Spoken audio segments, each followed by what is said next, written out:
बचपन में गांव का जीवन। पहले के जमाने में गांव का जीवन बहुत ही सादा, शांत और प्राकृतिक सौंदर्य से भरा होता था।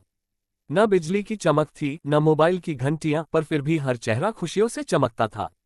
उस समय लोग मिलजुल कर रहते थे और हर दुख सुख में एक दूसरे का साथ देते थे। गांव के लोग मुख्य रूप से खेती बाड़ी पर निर्भर थे।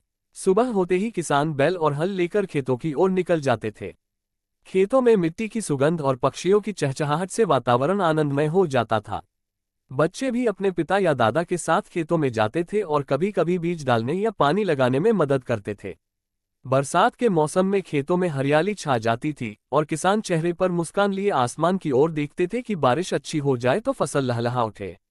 गांव के बच्चे बहुत चंचल और होशियार होते थे।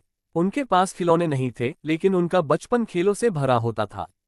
वे गिल्ली डंडा, कंचे, लंगड़ी टांग, छुपन छुपाई और पिट्ठू जैसे खेल खेलते थे। कभी कभी दो टीमें बनाकर कुश्ती या कबड्डी का मुकाबला भी करते थे। मिट्टी में गिरना, कपड़े गंदे होना किसी को बुरा नहीं लगता था। उनके लिए यही खेल असली खुशी थे। शाम को जब सूरज ढलने लगता तो सब बच्चे तालाब या बट के पेड़ के नीचे इकट्ठा हो जाते। बुजुर्ग लोग वहां बैठकर कहानियां सुनाते, भूतों की, राजाओं की या वीर सैनिकों की। बच्चे आंखें फाड़े उन कहानियों में खो जाते थे। गांव में त्योहारों का भी बड़ा महत्व था। होली पर सब मिलकर रंग खेलते, दीपावली पर पूरे गांव को दियों से सजाते और फसल कटने पर हर्षोल्लास से पोला या बैसाखी जैसे त्योहार मनाते। तब गांव में हर घर से ढोलक और गीतों की आवाज गूंजती थी।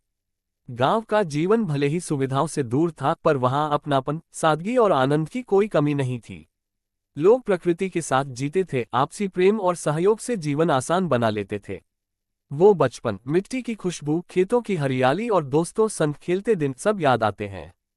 आज की भाग-दौड़ भरी जिंदगी में वह सादगी कहीं खो गई है, पर दिल के कोने में गांव का वह बचपन अब भी जिंदा है, जो सिखाता है कि सच्ची खुशी साधनों में नहीं, सादगी में होती है।